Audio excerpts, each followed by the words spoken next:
The words hit me like ice water. "We don't serve extras here." That's what my daughter-in-law Sandra said as she slid a glass of water across the white tablecloth toward me. Nothing else. Just water?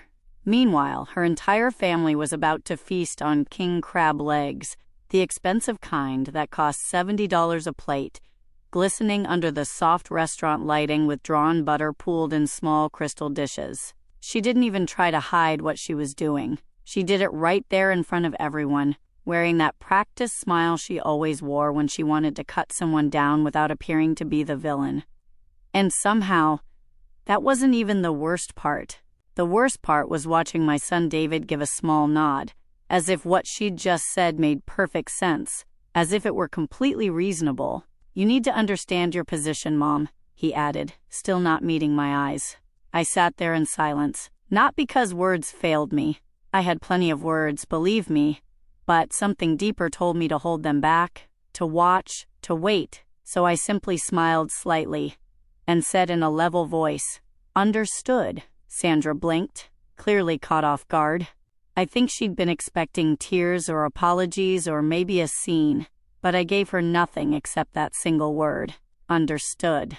Let me take you back to how I ended up here, sitting in one of the city's most expensive restaurants, watching my own family prepare to eat $70 crab legs while a glass of tap water sat in front of me. Because this didn't start tonight. This started decades ago, when I decided that being a mother meant giving up everything for your child. And I did exactly that. David is my only child. I raised him by myself after his father walked out on us when David was barely 6 years old. For years I worked 3 jobs simultaneously. I scrubbed floors in office buildings. I served food in diners. I prepared meals in restaurant kitchens that weren't my own. All of it so David could have the things I never had. A good education, real opportunities, a future that meant something.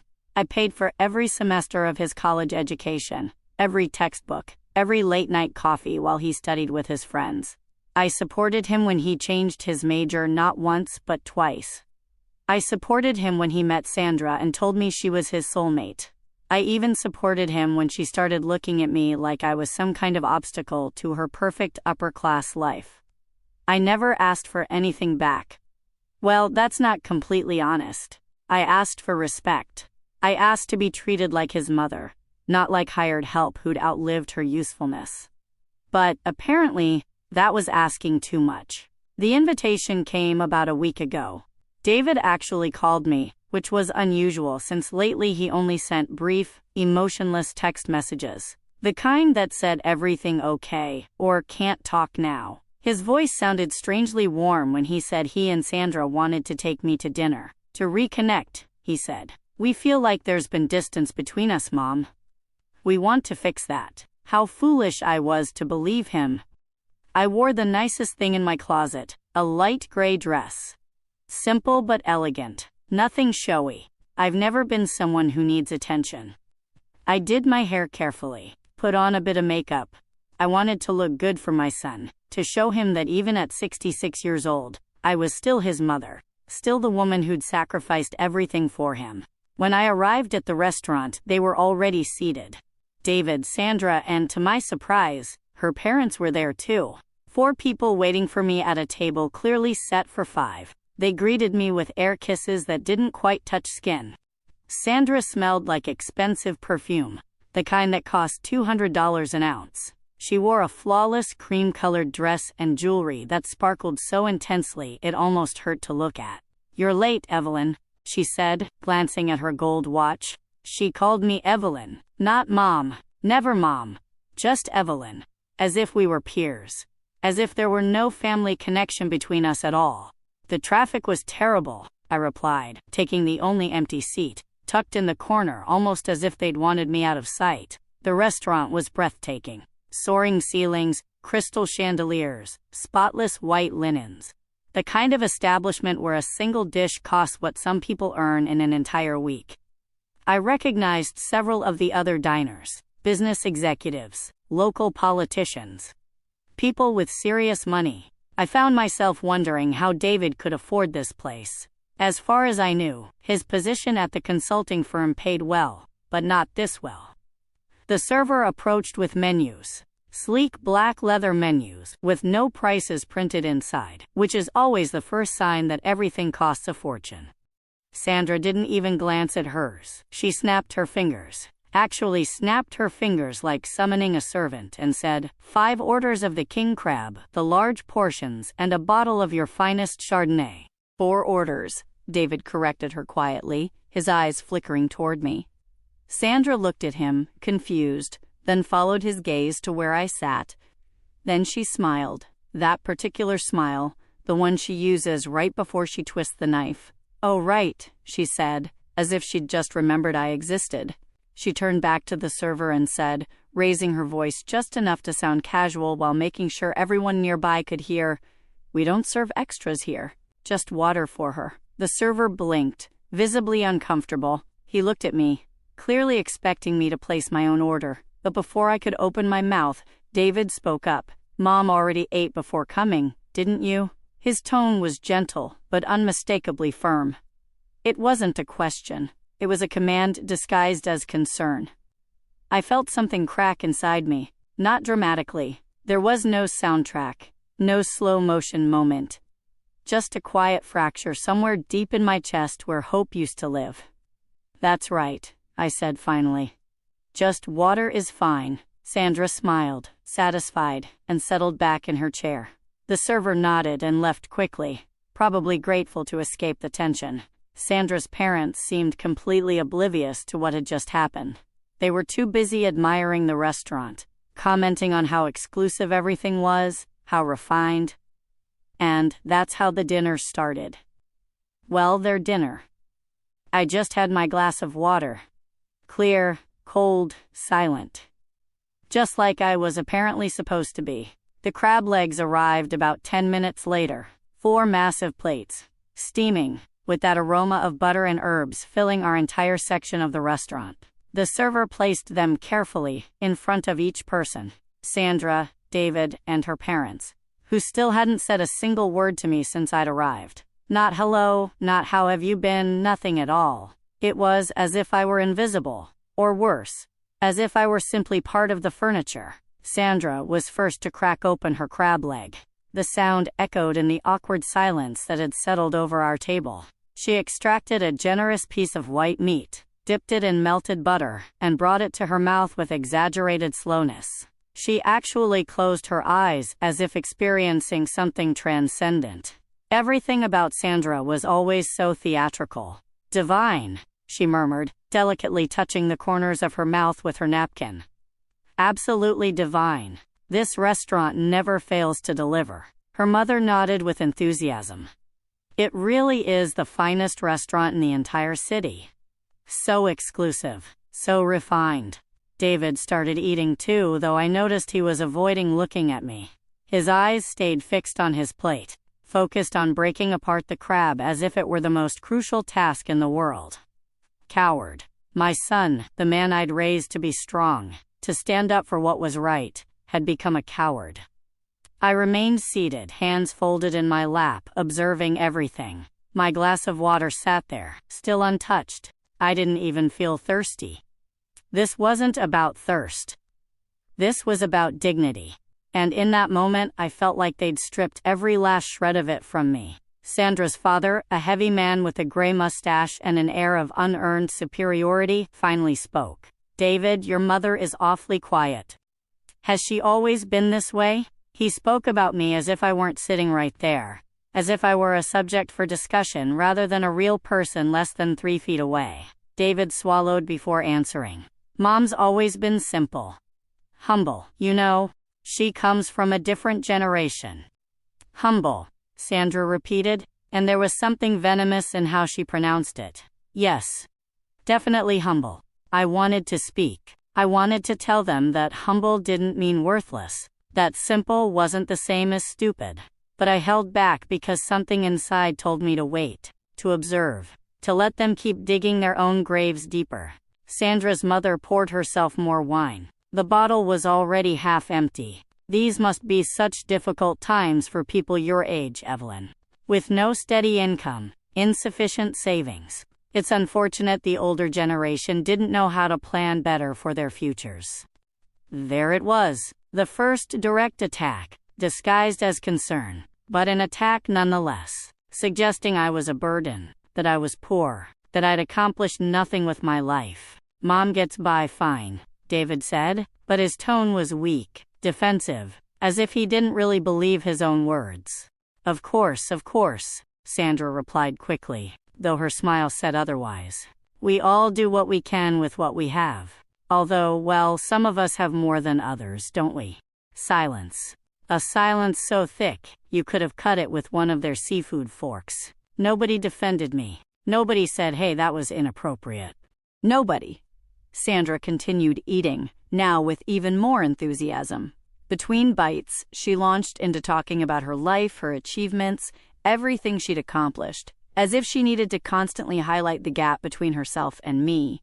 We just closed on the new penthouse, she announced, looking at her parents with obvious pride. 3 bedrooms, overlooking the park, 14th floor.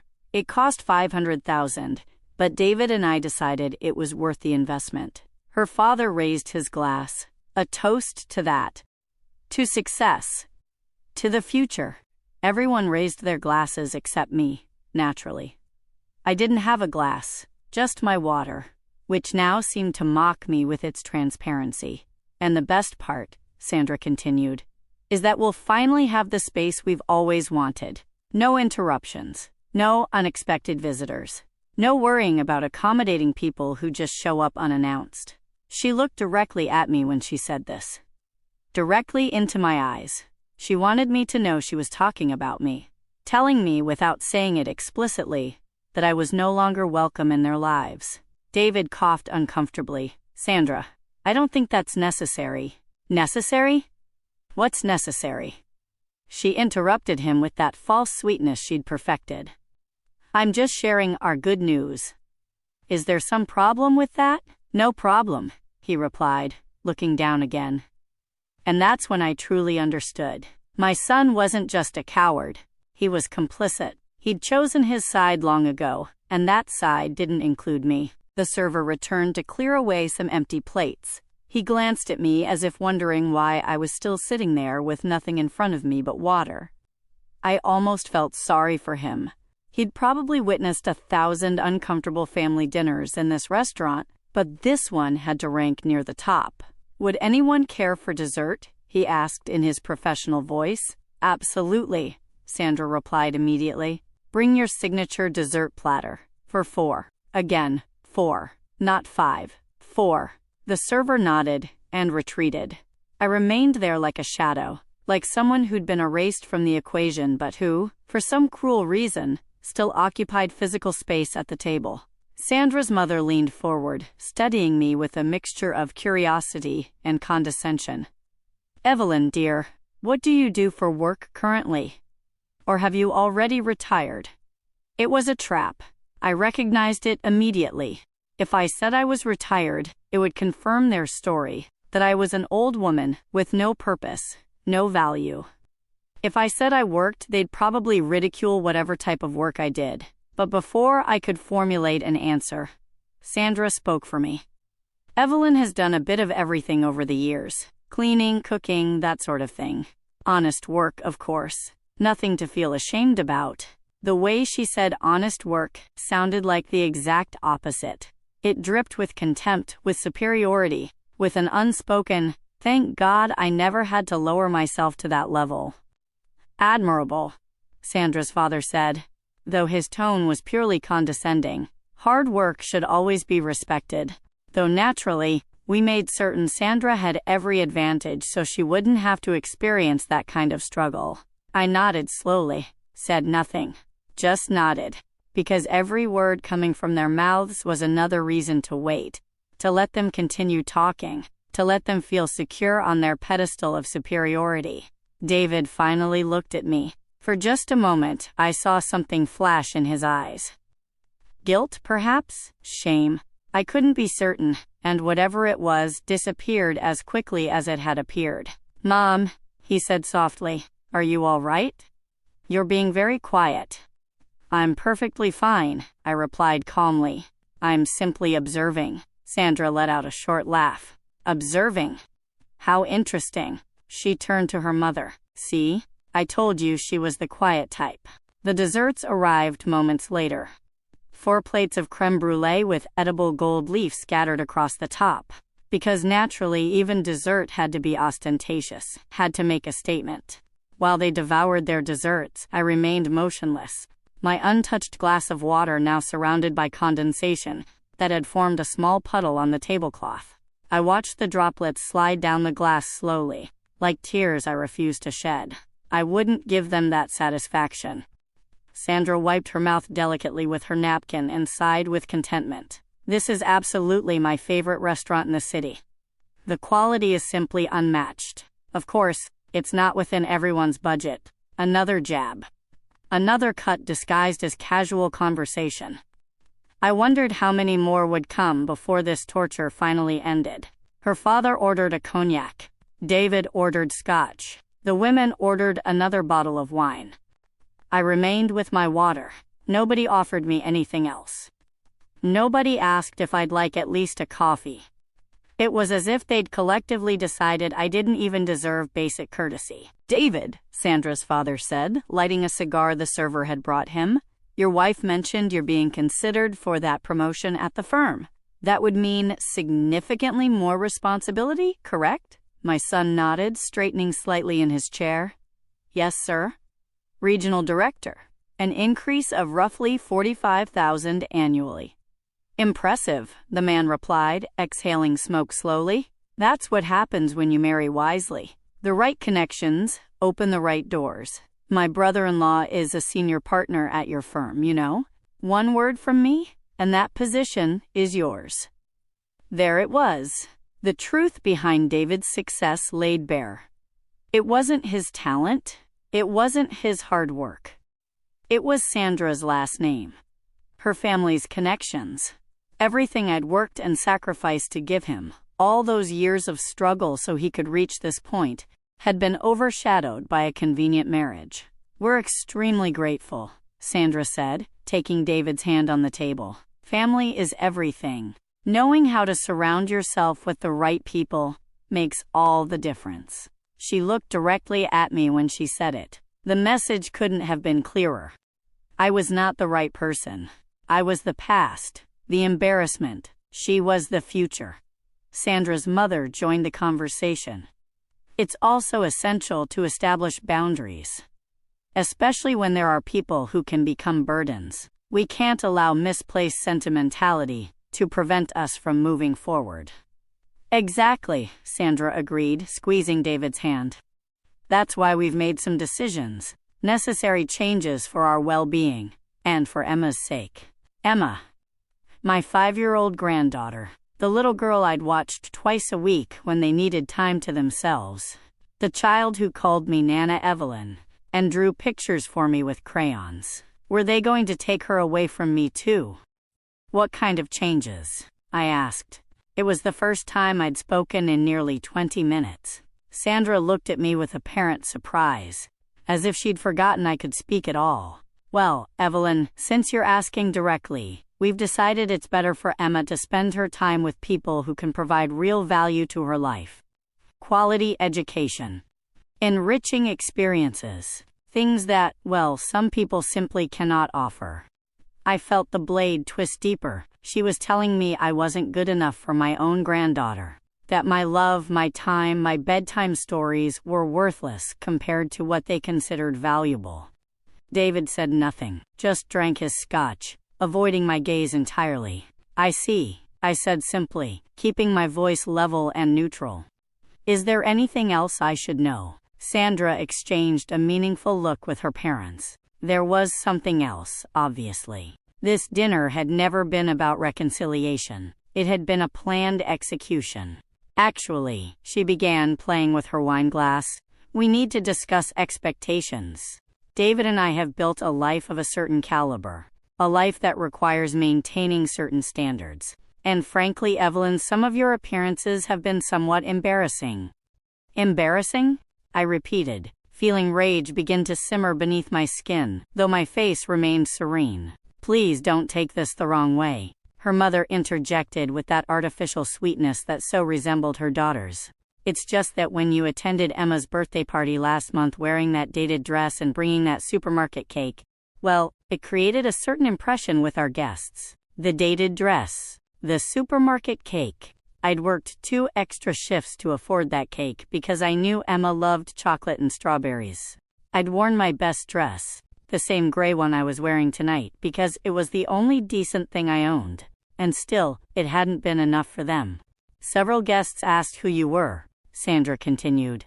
"It was awkward having to explain you were David's mother. A few even assumed you were catering staff." Silence. A silence so heavy it seemed to press down on the air around our table. "And what exactly is your point?" I asked, keeping my tone steady. Sandra leaned forward slightly. "My point, Evelyn, is that perhaps it would be better if you maintained some distance, at least at public events, at least when important people are present. We don't want anyone thinking David comes from, well, you understand, from poverty, from a working-class family," I completed for her. "From a mother who destroyed her health to give him everything." David finally spoke. "Mom, don't take it that way. They're just trying to what, David?" I interrupted, looking directly at him. "Erase me? Make me disappear because I don't fit their perfect image?" He looked away. "It's not like that. Things are different now. We have to think about our future. About Emma. We can't. You can't have a poor mother ruining your image." I finished his sentence for him. Sandra's father tapped the table gently with his palm. Now. Let's not be dramatic. Nobody's saying you should disappear entirely. Just that you should be more aware. That you should understand your position in this new family dynamic." My position. That word echoed in my mind. My position. As if I were an employee who needed to remember her rank. As if I were a chess piece on a board they controlled. Sandra settled back in her chair, looking satisfied. "Besides, Evelyn, let's be realistic. What can you truly offer this family at this point? David is already established. We can provide Emma with everything she needs. You simply don't have the resources, or the status, or the connections." "I have love," I said quietly. She laughed, a short, almost cruel sound. "Love doesn't pay for private schools, Evelyn. Love doesn't open doors in society. Love doesn't earn you a seat at tables that matter." How ironic, because at that precise moment, I was sitting at their table.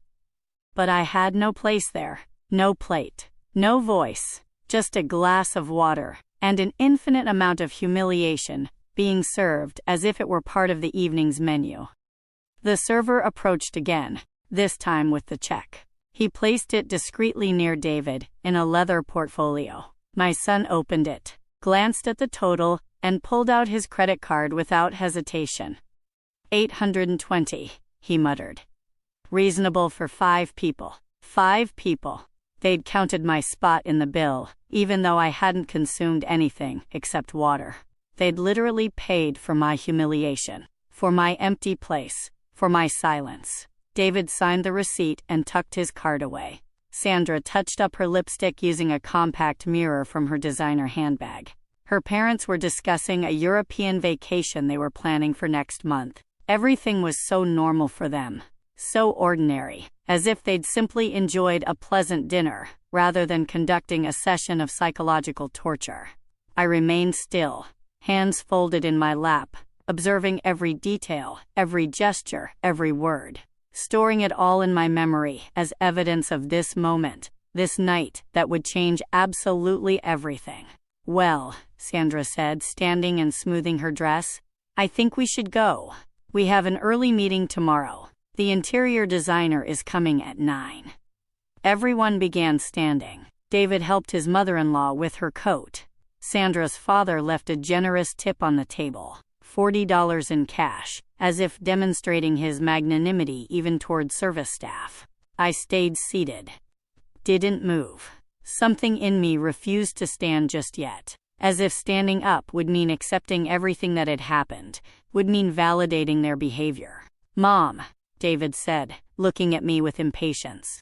"Let's go. We need to drop Sandra's parents at their house." "In a moment," I replied calmly. "I need to use the restroom first." Sandra rolled her eyes. "Seriously? Now? Take your purse then. We'll meet you outside." They wanted to be rid of me quickly, as if my presence were contaminating them. As if the longer I stayed with them, the greater risk they ran of someone important seeing us together.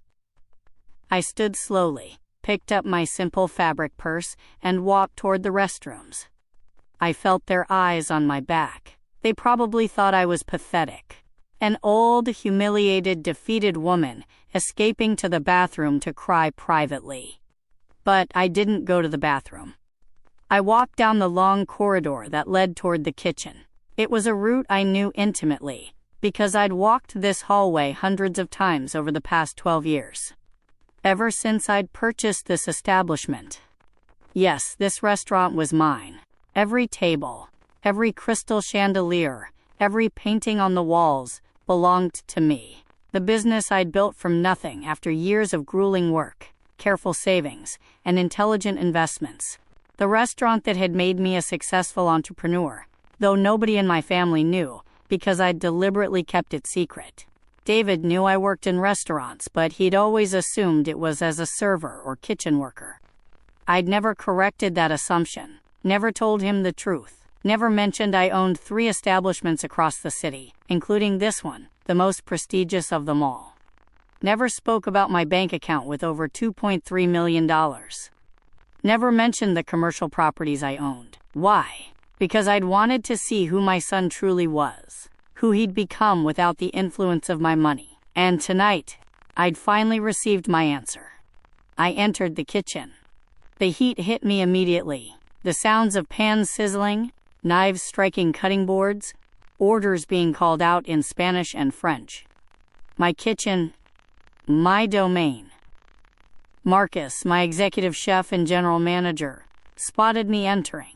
His face brightened instantly. He was a tall man in his 50s with silver hair pulled back and an impeccable white chef's coat. He'd worked beside me since the day I'd opened this place. "Mrs. Evelyn," he said, approaching quickly. He kept his voice low so the rest of the staff wouldn't overhear.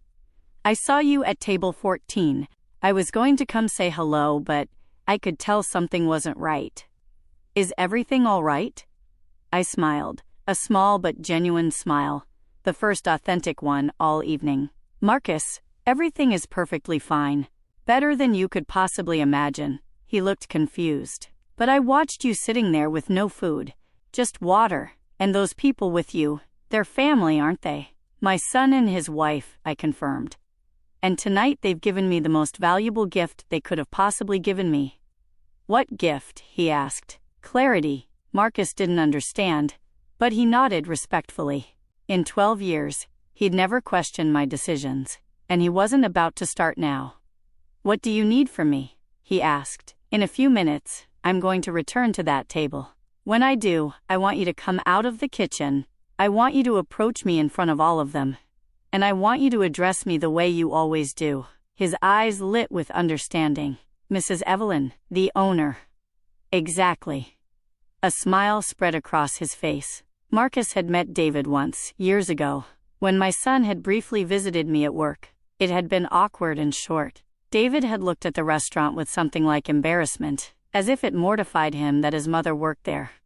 He'd never returned. "It will be my absolute pleasure," Marcus said, a glint of satisfaction in his eyes. I left the kitchen and walked back through the dining room. Table 14 was already cleared. The server was resetting it with fresh linens, removing all evidence of what had transpired. But not from my memory, never from my memory. I looked around the restaurant, the soft lighting, the elegant patrons enjoying their meals, the murmur of refined conversations, the piano music filtering from concealed speakers. I'd built all of this with my own hands, my own mind, my own determination. And tonight, finally, I was going to claim my rightful place. I walked out through the main entrance, The cold night air struck my face. David, Sandra, and her parents were standing beside a luxurious black sedan parked at the curb.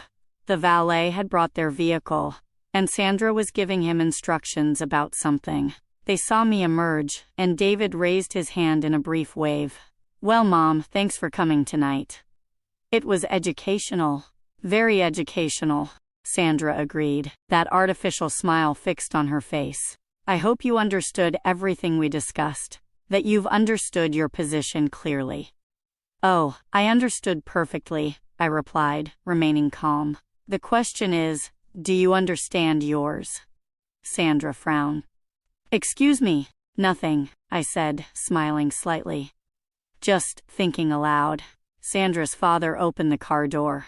"Well, it's been interesting finally meeting you, Evelyn. David speaks of you so rarely, but now I understand why." That was the final straw. Not enough to make me angry, not enough to make me cry, but enough to confirm that what I was about to do was absolutely necessary.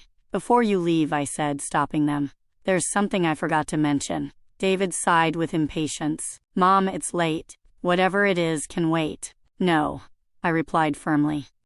"It cannot wait. In fact, I think this is the perfect moment. Let's step back inside for just a minute." Sandra huffed with frustration. "Are you serious? Now you're going to make a scene?" "Not a scene," I said, walking back toward the restaurant entrance. "Just a clarification. I'll wait for you inside." I didn't wait for their response, simply walked back in, knowing their curiosity would bring them back. And I was correct. I heard their footsteps behind me, their murmurs of confusion and irritation. I walked directly to table 14, which had been completely reset for the next guests. I stood beside it, waiting for them to arrive. David was first to approach. "Mom, what are you doing? You're embarrassing us." "Embarrassing you?" I repeated softly. "How interesting that you use those words. Tell me, David, how do you think I felt for the past 2 hours?" David opened his mouth to respond, but Sandra cut him off. "Look, Evelyn, I don't know what you're trying to accomplish, but we've had enough drama for one evening. If you want to play victim, do it somewhere else." Sandra's parents had approached as well, looking at me with a mixture of confusion and irritation. Her father checked his watch ostentatiously. "We really must go. We have important commitments tomorrow." "This won't take long," I said, keeping my voice calm. "I simply want to ensure we all understood what happened here tonight." "What happened?" Sandra said with exasperation. "It was a family dinner where necessary boundaries were established. Boundaries that frankly should have been set long ago." "Boundaries," I repeated, savoring the word. "How interesting. Like the boundary of not providing me food because I'm not valuable enough to share your table?" David flushed. "Mom, I already explained that." "You explained nothing," I interrupted, and for the first time all evening, my voice had an edge. "You seated me at a table, gave me water, and let me watch all of you eat crab while telling me I don't deserve a place in this family." "You're exaggerating," Sandra muttered, crossing her arms. "Exaggerating?" I said, looking directly at her. "Tell me, Sandra, what would you call inviting someone to dinner and then denying them food? What would you call deliberately humiliating someone in front of others? What would you call telling a mother she isn't good enough to see her own granddaughter?" The silence that followed was tense. Several diners at nearby tables had begun to notice. The server who'd attended us had stopped nearby. Clearly uncomfortable, Sandra's mother stepped forward. "Look, dear, I understand your feelings are hurt, but sometimes truth is painful. And the truth is David has risen above his origins. He's built something better, and that requires leaving certain attachments behind." "Attachments?" I repeated, feeling each word become another brick in the wall I was building between us. "That's what you call a mother who sacrificed everything for her son?" "A sacrifice nobody requested," Sandra snapped suddenly, anger now clear in her voice. "Nobody forced you to be a single mother. Nobody forced you to work menial jobs. Those were your choices. And frankly, you can't expect David to carry the burden of your poverty forever."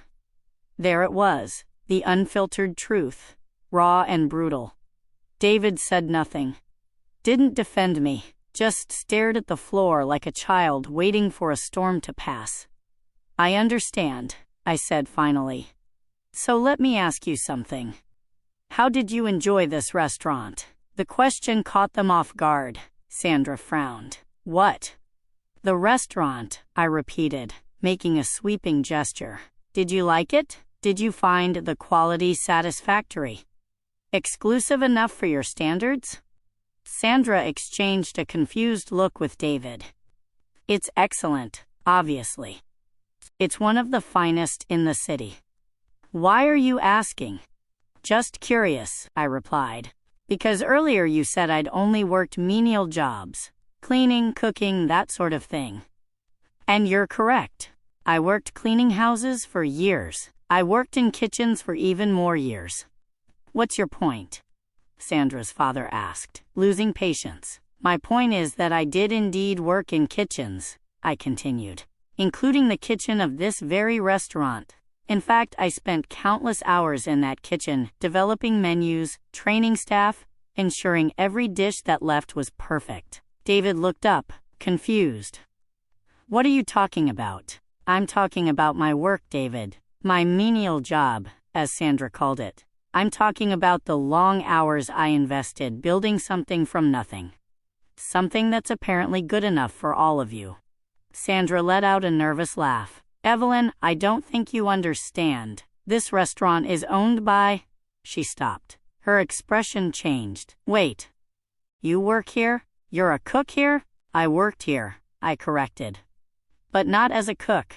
At that precise moment, as if perfectly choreographed, Marcus emerged from the kitchen. He wore his pristine uniform, his posture erect, his expression professional, but with a hint of satisfaction in his eyes. He walked directly toward us, and every eye in the restaurant seemed to follow his path. He stopped in front of me and bowed slightly. Mrs. Evelyn, he said in a clear, carrying voice, pardon the interruption. There's a matter in the office requiring your attention. Could you review it before leaving tonight? The silence was absolute. David blinked rapidly. Mrs. Evelyn? Marcus glanced at him briefly, before returning his attention to me. Yes, Mrs. Evelyn, the owner of this establishment. Sandra's jaw literally dropped. Her eyes widened like saucers. Owner? What? Owner? Marcus repeated as if explaining to a child. The person who signs my paychecks each month. The person who built this place 12 years ago, and transformed it into what it is today. Sandra's father took a step backward as if physically struck. His wife brought a hand to her mouth. David stared at me as if seeing me for the very first time. Mom, you? Yes, I said simply. Me? The woman who apparently has no resources. The woman with no status. The woman who embarrasses her family with her dated dresses and supermarket cakes. That woman owns the restaurant where you just spent $820 to humiliate me. Sandra tried to speak, but no words emerged. She opened and closed her mouth several times like a fish struggling for air. That's impossible, she finally managed. How could you possibly? How? I repeated. With those menial jobs you despise, with every dollar I saved for years. With intelligent investments, with hard work and sacrifice, everything that apparently means nothing to you. Marcus remained standing beside me like a silent guardian. Some kitchen staff had emerged and were watching from a distance. Diners at nearby tables were no longer pretending not to listen. This had become theater. But you said you worked in restaurants, David stammered. You said you waited tables, that you cooked. And I did, I confirmed. I did all of that while building my business, while learning every aspect of this industry, while investing every penny I earned into creating something worthwhile. Something that, ironically, meets your standards perfectly. Sandra's father found his voice. If you're so successful, why never mention it? Why keep it secret? Because I wanted to know, I replied, looking him directly in the eye, who my son truly was without the influence of my money. I wanted to see if he'd love me for who I am, not for what I have. And tonight, I received my answer. David went pale. Mom, I didn't know. Exactly, I interrupted. You didn't know. And without knowing, you treated me like garbage. You seated me at this table, denied me food, humiliated me in front of your in-laws, and told me I should understand my position. Sandra finally regained her speech, though her voice trembled. Wait, this doesn't make sense. If you have so much money, why live in that tiny apartment? Why wear simple clothes? Why bring a supermarket cake to Emma's birthday? Because money doesn't define who I am, I answered calmly. I live modestly because I choose to.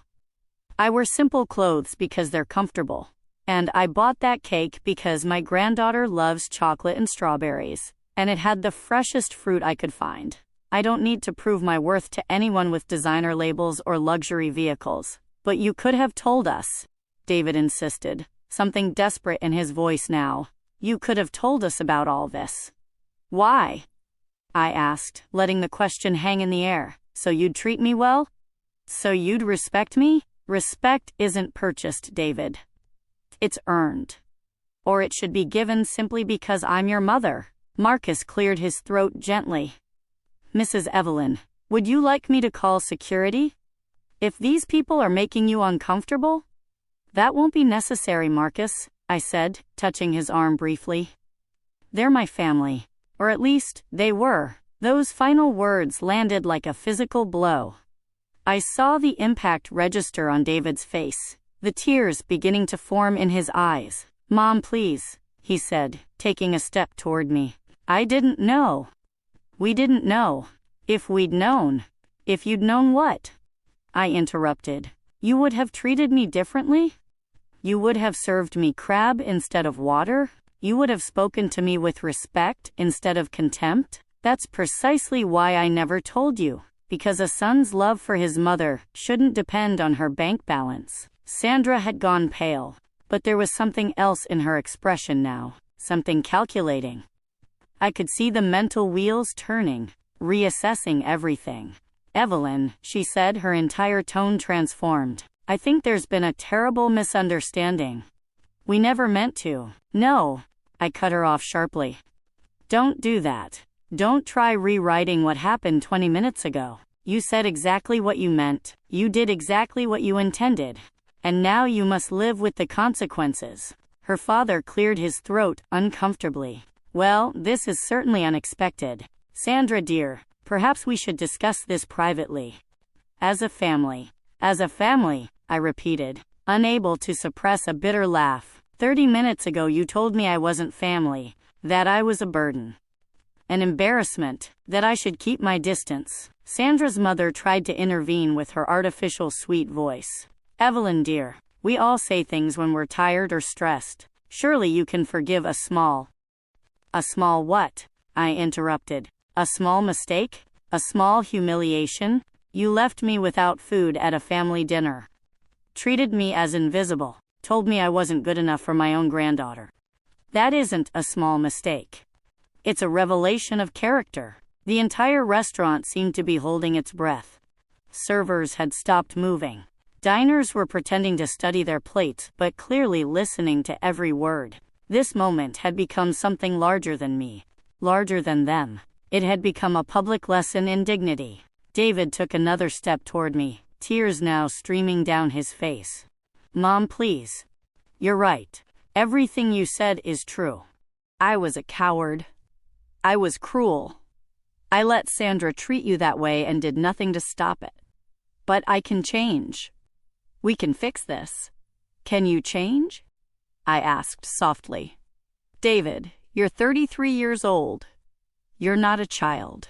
You're a grown man who deliberately chose to humiliate his own mother to impress his wife and in-laws. That's not something fixed with an apology. Then what do you want? He asked, genuine desperation in his voice. Tell me what to do to fix this.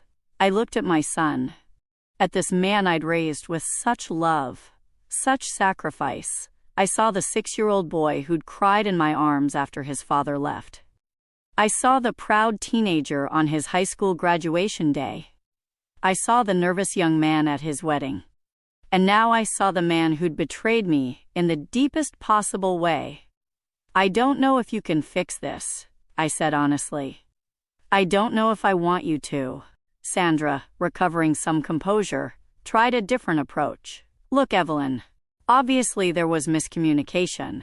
If you'd simply told us from the beginning that you had resources, none of this would have happened.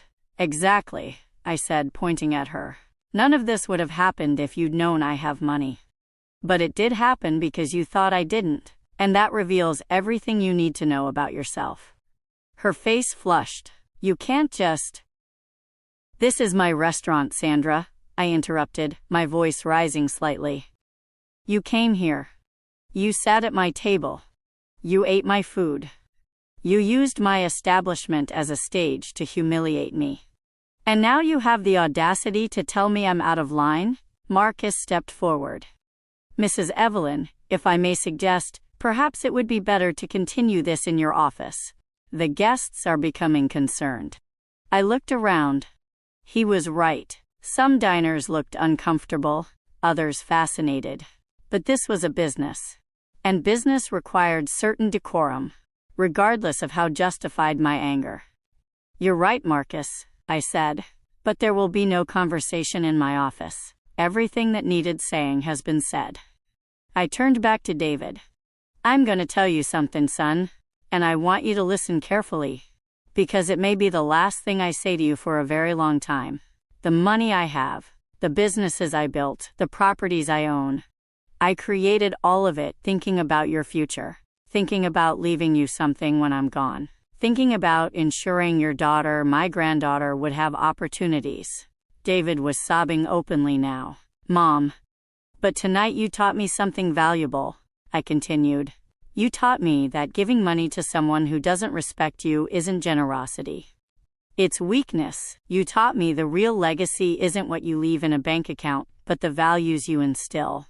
And clearly, I failed at that. You didn't fail, he said through tears. I failed. I ruined everything. Yes, you did, I confirmed, the words like knives. But do you know what the worst part is, David? It's not that you treated me poorly tonight. It's that you probably would have continued doing it if you hadn't discovered I have money. That's what hurts most. Sandra tried moving closer. Evelyn, I understand you're angry, but let's be reasonable. We're family. We can move past this. Family, I repeated, looking at her coldly. Family doesn't humiliate. Family doesn't despise. Family doesn't leave you with a glass of water while everyone else feasts in front of you. You don't understand what family means, Sandra. And sadly, my son seems to have forgotten too. Sandra's father, who'd remained relatively quiet, finally spoke in an authoritarian tone. Look, ma'am, I understand you feel offended, but you're creating an unnecessary scene. We're respectable people. We don't deserve to be publicly humiliated this way. I turned to him slowly, and something in my expression made him step back. Publicly humiliated, I repeated, my voice dangerously calm. Interesting choice of words. Tell me, what exactly did all of you do to me 30 minutes ago? What would you call leaving someone without food at a family dinner? Telling her to know her place? Implying she's too poor and embarrassing to be near her own family? He didn't answer, just clenched his jaw and looked away. That's what I thought, I said. Humiliation only counts when it happens to you, correct? When I suffer it, it's just establishing necessary boundaries? Sandra's mother touched her husband's arm. Honey, perhaps we should leave. This clearly isn't going anywhere productive. Oh no, I said quickly. Not yet, because there's something else I need to say. And you're all going to hear it. Marcus remained at my side, his presence silent but comforting. Some of my staff had moved closer, forming a discreet semicircle behind me. These were people who knew me, who'd worked with me for years, who understood who I truly was. Their loyalty in this moment meant more than words could express. Sandra, I said, looking her straight in the eye. You said I couldn't offer anything of value to this family, that I had no resources, no status, no connections. Let me correct you. She looked at me with a mixture of fear and resentment. I own 3 restaurants in this city, I continued. This is the most exclusive, but the other two are also highly successful. I own commercial properties in 2 different states. I have investments in technology, real estate, and international markets. My net worth exceeds $2.3 million, and I built it all with those menial jobs you despise. The silence was absolute. I could hear the wall clock ticking, distant sounds from the kitchen, my own heartbeat in my ears. As for connections, I continued, look around this restaurant. See that man in the corner booth? He's our city mayor. He dines here twice monthly. The woman by the window? Superior Court judge. The group at the large table? Executives from the state's largest corporation. All of them know me. All of them respect me, not because I have money, but because I built something valuable with integrity. David had collapsed into a chair, face in his hands, shoulders shaking with silent sobs. But you know what's most ironic, Sandra? I said, leaning slightly toward her. That promotion David's waiting for. The one your uncle supposedly will secure for him? I could make one phone call and guarantee it in 5 minutes. The CEO of that company dines here every Friday. I've known him for 7 years. But I never did it because I believed David should earn things himself, just as I did. Sandra looked dizzy, gripping the back of a chair for balance. And as for status, I continued, addressing all of them. Let me explain something about real status. It's not about how much money you have, or what clothes you wear, or what car you drive. It's about how you treat people when you think they can offer you nothing in return. It's about integrity, compassion, respect. And by that measure, all of you are absolutely bankrupt. Sandra's mother made a choked sound as if slapped. Tonight you tested my character, I said, my voice softer now but no less intense. You humiliated me to see what I'd do, whether I'd cry, whether I'd beg, whether I'd leave silently. But you didn't expect this. You didn't expect me to have power. And now that you know I have it, you want to take it all back. You want to pretend nothing happened. You want us to be family again. I paused, letting my words sink in. But family doesn't work that way, I continued. You can't turn it on and off like a switch for your convenience. You can't mistreat someone and expect everything to return to normal when you discover that person has something you want. David lifted his head. Mom, please. I'll do anything. Anything at all. Give me one chance to prove I can change. I looked at my son, this broken man before me, and felt something complicated stirring in my chest. Love mixed with disappointment. Sadness mixed with rage. The maternal instinct urging me to forgive him, battling against the woman who knew she deserved better. David, I said gently, the problem isn't whether you can change. The problem is that you shouldn't have needed a dramatic revelation to treat your own mother well. The problem is your respect for me was conditional on what you believed I could or couldn't offer you. I was blind, he said, sobbing. Sandra had me blind. But that's no excuse. I should have been stronger. I should have defended you. Sandra stepped back, outraged. Now you're blaming me? You agreed with everything. You said those things too. Because I blindly follow you in everything, Michael shouted, turning on her for the first time with anger. Because I always want to please you, to keep peace, to avoid your tantrums. But look what it cost me. Look what I did trying to make someone happy who doesn't even understand what respect means. Sandra recoiled as if he'd physically struck her. How dare you say that to me? How dare I? He retorted, rising to his feet. You orchestrated this dinner. You insisted on inviting Mom, and now I understand why. You wanted to humiliate her. You wanted to put her in her place, as you said. This was planned from the very beginning, wasn't it? Sandra's face turned crimson. I did not. That's not. It's exactly that, I interrupted. This was never about reconciliation. This was an execution. A method of making it clear to me that I'm no longer welcome in your lives. That my place is somewhere outside, in the shadows, where I can't embarrass you. Marcus cleared his throat. Mrs. Evelyn, there are guests waiting for this table. Would you like me to escort these people to the exit? Sandra glared at him. You can't throw us out. We were paying customers. Actually, Marcus said with a cold smile. The check was settled 30 minutes ago. You're no longer customers. You're individuals disturbing the atmosphere of this establishment. And Mrs. Evelyn has every right to ask you to leave. Sandra's father puffed out his chest. This is absurd. We're going to file a lawsuit for what? I asked, crossing my arms. For treating my staff well? For owning my own business? For defending myself against humiliation? I suggest you think very carefully before making legal threats. I have excellent attorneys, and I have evidence of every word spoken tonight. This restaurant has security cameras in every corner, audio and video.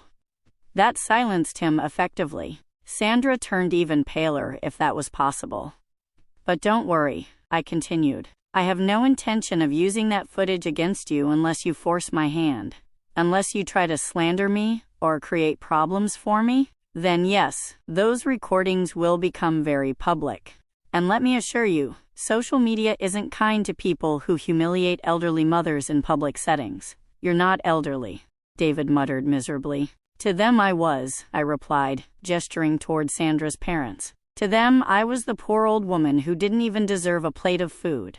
Sandra's mother finally found her voice, though it was shaky. We never intended for things to go this far. We thought we were protecting our daughter, our grandchild. Protecting them from what? I asked. From a grandmother who loves them? From a woman who only wanted to be part of their lives? You weren't protecting anyone. You were feeding your own sense of superiority. Sandra, seeing everything was lost, tried one final approach. Her voice became soft, almost pleading. Evelyn, I know things escalated tonight, but think about Emma. Think about your granddaughter. Do you really want to keep her away from you because of this? It was the wrong strategy. Do I want to keep her away from me? I repeated, my voice dangerously low. Sandra, you were the one who said Emma needed to spend time with people who could provide value. That I wasn't good enough for her. That my experiences weren't enriching. I'm not the one pushing her away. You are. Sandra opened her mouth to protest, but I continued before she could speak. And now that you know I have money, now that you know I have connections and resources, suddenly you want me to think about my granddaughter? Suddenly I'm good enough to be in her life? But it doesn't work that way. My relationship with Emma isn't a commodity you can negotiate based on convenience. She loves you, David said desperately. She asks about you constantly. She draws pictures for you. She misses you terribly. I felt a sharp pain in my heart. Emma, my sweet 5-year-old granddaughter, with her blonde curls and infectious giggle. The girl who called me Nana Evelyn and would fall asleep in my arms while I read her stories. Walking away from her would be like tearing out my own heart. But staying, allowing this pattern to continue, would be teaching her that abuse is acceptable. That unconditional love means accepting humiliation. And that was a lesson I refused to teach her. I miss her too, I admitted, my voice breaking slightly. I miss her every single day. But I will not allow her to grow up in an environment where she's taught it's acceptable to mistreat people based on their apparent social status. I won't let her learn from her mother that cruelty is acceptable if the victim appears defenseless. Please, David begged, moving closer. Don't punish all of us for my mistakes. Emma is innocent in all this. I know, I said softly. And that's precisely why I can't allow her to be exposed to this behavior any longer. If you want me to be part of her life again, you're going to have to prove you've changed. And I don't mean changed because you now know I have money. I mean real, profound change in how you treat people. Marcus discreetly cleared his throat again. Mrs. Evelyn, we genuinely need to clear this area. There's a 10:30 reservation, and it's already 10:28. I nodded, grateful for the interruption. This conversation was draining every remaining ounce of my energy. You're right, I said, looking at each of them in turn. It's time for all of you to leave. And then what? David asked, his voice shattered. You just erase us from your life after everything? No, I replied. You erased me from yours tonight. I'm simply respecting your decision.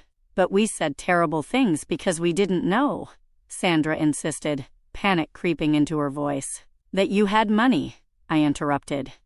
That's exactly the problem. Your behavior depends entirely on what you think someone can offer you. That's not respect, Sandra. That's opportunism. Sandra's father stepped forward, attempting to reclaim some dignity. Look, obviously we all made errors tonight, but we're reasonable people. We can reach some kind of agreement. An agreement? I repeated, almost laughing at the audacity. What sort of agreement are you proposing? We pretend nothing happened in exchange for access to my money, my connections, my resources? That's not what I meant, he said quickly, though his expression betrayed him. It was exactly what he meant. I'll tell you what I'm going to do, I announced, straightening my posture and looking at each of them. I'm going to give you time. Time to think about what you did tonight. Time to reflect on what kind of people you want to be. Time to decide whether you truly value people for who they are, or only for what you can extract from them. How much time? David asked anxiously. As long as it takes, I answered. Could be a month. Could be 6 months. Could be never. That's entirely up to you and the choices you make from this point forward. Sandra made a sound of frustration. That's not fair. You can't just leave us hanging indefinitely like this. Not fair, I repeated, my voice rising slightly. You want to know what's not fair, Sandra? Inviting someone to dinner and denying them food. Deliberately humiliating your mother-in-law in front of your family. Telling a grandmother she isn't good enough for her own granddaughter. That is what's not fair. She shrank back at my tone, finally speechless. Now, I said, gesturing toward the exit.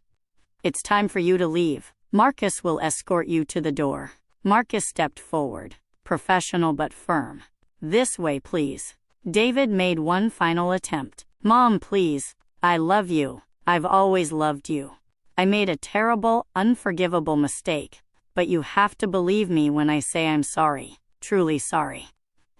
I looked at him, this man who'd been my entire world for over 3 decades.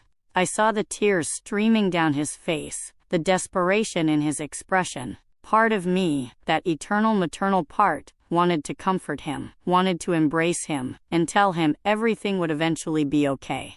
But another part of me, the part that had been trampled tonight, the part that deserved dignity and respect, held firm. Love without respect isn't love, I said finally. It's dependence. It's manipulation. It's convenience. And I've spent my entire life confusing one for the other. But tonight, you taught me the difference. I can learn, he insisted. I can be better. Just give me a chance. I already gave you every chance in the world, I replied. I gave you my youth. I gave you my money. I gave you my time. I gave you my unconditional love. And you chose to use all of that as a stepping stone, then kick me away when you thought you didn't need me anymore. The words were harsh, brutally honest, but they needed to be spoken aloud. Marcus gently touched David's shoulder. Sir, I really must insist you leave now. David nodded, wiping tears with the back of his hand. He walked toward the door, shoulders slumped in defeat. I watched them all leave, one by one, until they disappeared into the night beyond the restaurant's glass doors. The restaurant was silent for a suspended moment. Then slowly, as if someone had pressed play after pausing, the conversations resumed. Silverware clinked against plates. Wine was poured. Laughter drifted from corner tables. Life continued flowing around me. Marcus approached, his expression filled with concern. Mrs. Evelyn, are you all right? Do you need to sit down? Perhaps some water? He paused, then added with a slight smile. Though I suppose you've had quite enough water for one evening. Despite everything, I let out a laugh, small, exhausted, but genuine. I'm fine, Marcus, I said, touching his arm gratefully. Or at least I will be. Eventually, he nodded with understanding. What you did tonight took courage. It was difficult, but it was absolutely necessary. And if I may say so, it was long overdue. Do you think I was too harsh? I asked, surprising myself with the question. After everything that had happened, part of me still sought validation, still questioned whether I'd done the right thing. Marcus shook his head firmly. Mrs. Evelyn, I've worked for you for 12 years. I've watched you build this empire from absolutely nothing. I've seen you treat every employee with dignity, pay fair wages when you could have paid less, give chances to people other establishments would have turned away. You're one of the most generous, kind-hearted people I know. He paused, choosing his words carefully. But I've also watched you sacrifice too much, working double shifts so you could send money to your son, denying yourself salary increases to keep menu prices affordable, living modestly while building wealth you never enjoyed. And I always wondered why. Tonight, I finally understood. You were testing something, testing someone, and sadly you received your answer. His words resonated deeply, because they were true. All the truth I hadn't dared admit even to myself. I wasn't harsh, he continued for me. You were fair. There's a profound difference. Exactly, I agreed quietly. And if I may offer some personal advice, Marcus said, I think you need to go home, pour yourself a proper glass of wine and rest. Tonight was intensely emotional. I looked around the restaurant one more time. The tables were filling again. The murmur of conversations had returned to its normal rhythm. It was as if the past 30 minutes had been a pause in reality, a suspended moment that was now over. But for me, nothing would ever be the same again. You're absolutely right, I said finally. I'm going home. You'll handle closing? Of course, ma'am. As always. I walked to my office at the back of the restaurant. A small but comfortable space with an antique desk, shelves lined with cookbooks and handwritten recipes, and photographs covering the walls. Photos from the restaurant's opening night, special events over the years, my team celebrating various milestones. And yes, there were some photographs of David too. David at his college graduation, smile enormous and proud. David at his wedding, looking happy. David holding newborn Emma, wonder in his eyes. I picked up the graduation photograph. We looked genuinely happy in it. We looked like a real family. I wondered when exactly it had all fractured. Had it been gradual with signs I'd ignored, or sudden, a change I hadn't seen approaching? Probably some combination of both. I placed the photo back in its spot and collected my purse. I turned off the office lights and exited through the back door, the one leading to the private parking area where I kept my car. Nothing flashy, just a reliable 7-year-old sedan.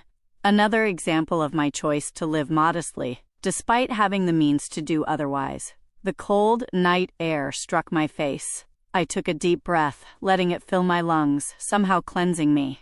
The sky was clear, filled with stars that glittered like tiny reminders that the world was vastly bigger than my pain. I drove home in complete silence. No music, no radio, just me and my thoughts swirling. I thought about David as a little boy, how he'd hug me tight and promise that when he grew up he'd buy me a huge house. I thought about all the times I'd sacrificed my own needs for his. The years of exhausting work, the sleepless nights, the skipped meals so he could eat. And I thought about how, despite all of that, I'd ended up sitting in my own restaurant tonight, watching him feast on expensive crab while he offered me nothing but water. I arrived at my apartment, the same modest but comfortable place where I'd lived for 17 years. 2 bedrooms, a practical kitchen, a living room with worn but comfortable furniture. Sandra had questioned why I lived like this if I had substantial money. The answer was simple. This place was mine. I'd earned it. And I didn't need to prove anything to anyone. I made myself a cup of chamomile tea, settled on the sofa, and finally allowed the tears to come. I cried for the relationship I'd lost. I cried for my granddaughter, whom I probably wouldn't see for a very long time. I cried for the mother I'd been, so devoted that I'd forgotten to teach my son the most fundamental lesson, that a person's worth isn't measured in currency. But I also cried with relief, because after years of carrying the weight of being invisible, of being taken for granted, I had finally stood up for myself. I had finally said enough. My phone vibrated on the cushion beside me. A text message from David.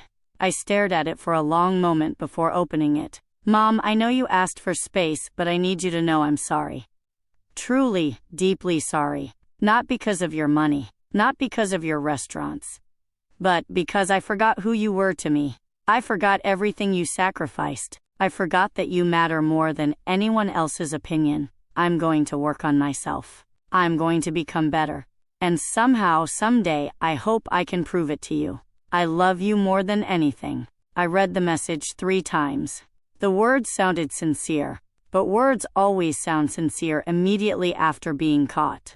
True change would reveal itself with time, with consistent actions, not with panicked text messages sent in desperation. I didn't reply. Not yet.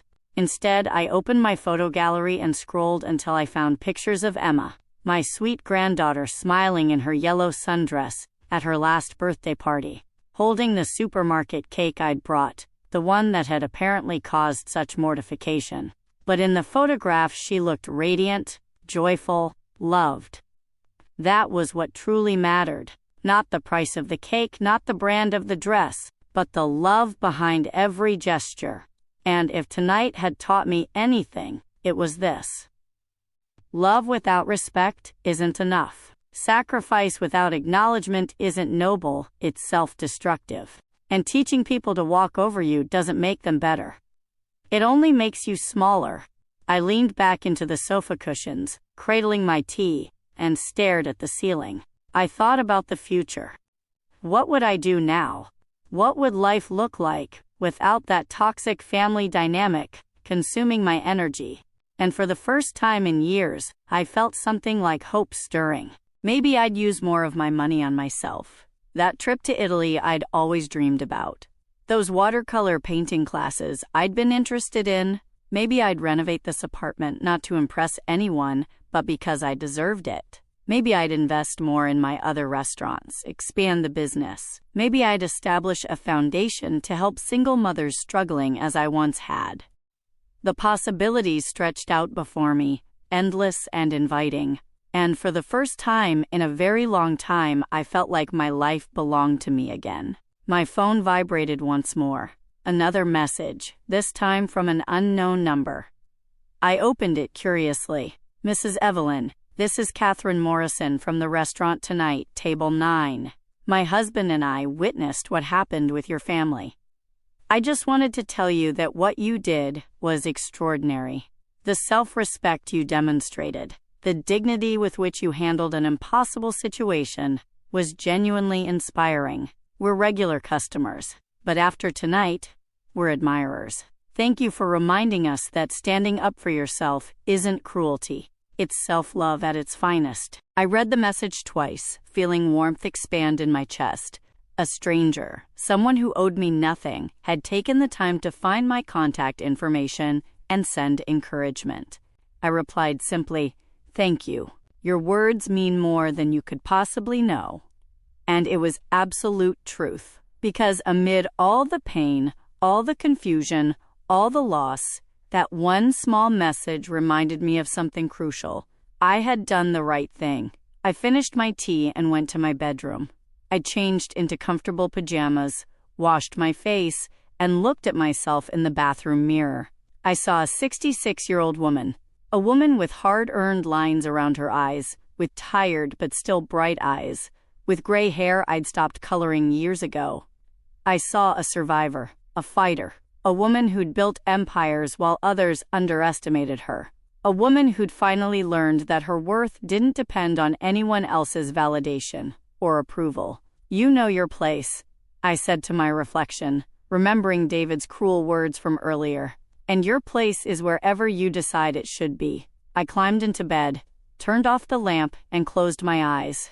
Tomorrow would bring new decisions, new paths to choose, wounds that needed time to heal. But for tonight, I had done enough. I had defended my dignity. I had reclaimed my power. I had shown that while some people spend their lives learning to know their place, others learn to own theirs. And I, finally, after a lifetime of sacrifice and silence, was the owner of mine.